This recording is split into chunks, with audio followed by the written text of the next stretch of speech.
One American ally that is closely watching the growing tensions between Russia and the United States is Estonia, which borders Russia.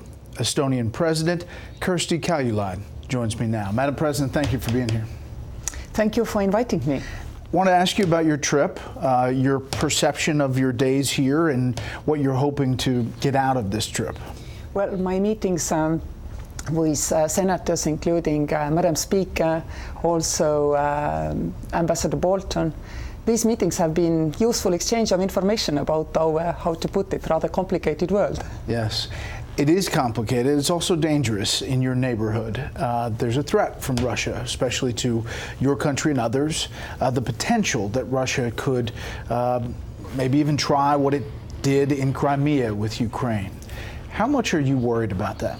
Well, first of all, there is an important distinction, of course, between the Eastern European countries who are not NATO members and Estonia, which is a NATO member country. So NATO, as you well know, has a 100% track record in protecting its allies.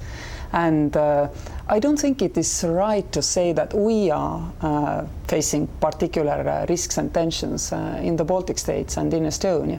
Because if you think about the actions which we have seen, nowadays, geography doesn't matter. And I'm not only talking about cyber.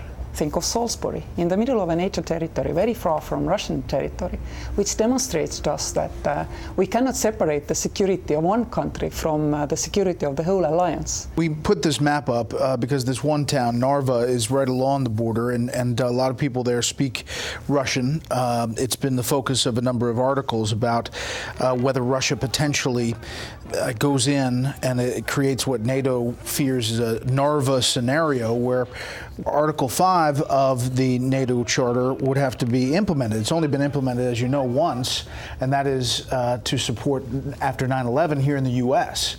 Are you worried at all that the U.S. would not step up and meet that Article 5 responsibility? First of all, no, I'm not worried. Indeed, we have an important Russian-speaking minority, and 30 years ago we were all very worried how they will integrate into the free world, because the only country they had been living in was a tyranny, Soviet Union. And nowadays, actually, I have very often to defend our Russian minority, because people think that simply because your great-grandfather lived in Russia and you like to make Porsche at home and you speak Russian to your grandmother means you think like President Putin. But this is not absolutely true. This is very unfair to treat this way our Russian-speaking people. So I know Congress here has voted numerous times to say the U.S. is committed to NATO and all elements of it.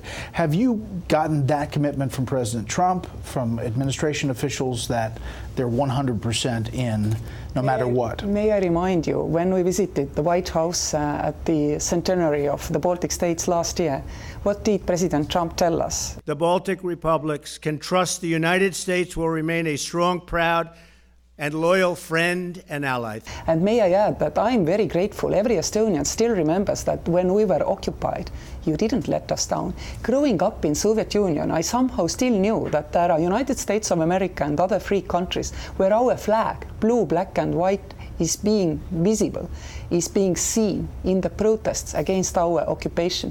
Believe me, this was extremely important. And this way, USA is standing behind us and beside us and together with us in our free world nowadays. But now, we are protecting each other as equal partners. Absolutely. I have received assurance, also bipartisan assurance, that NATO does matter. Transatlantic relations do matter, because we have only one free world, threatened by numerous threats. It's not only Russia, there are other actors globally, and Estonia has always been very mindful about other risks. We've been in Afghanistan, in Iraq, still are. Last thing, Madam President, and that is the issue of trade. We're going to tariff a lot of their products coming in because the European Union treats us very, very unfairly. It could get tense between the U.S. and the European Union when it comes to tariffs and what lies ahead. What's your perception of that as these negotiations continue? I am from a small open economy, so it is extremely easy to see that for me, market access is extremely important. And therefore, I'm always standing for free trade as much as we can create it. And I think we need to build trust gradually. Free market is also part of our values and freedoms, and I believe that we will continue solving our differences as we have always been solving our differences. I would also like to add that I'm extremely grateful to this support which we have seen from your congressmen, because this also has a deterrent effect on all the risks which we are facing. This also builds gradually this trust which we need also to solve our numerous differences. Madam President, we appreciate your time. Thank you. Thank you so much. Thank you.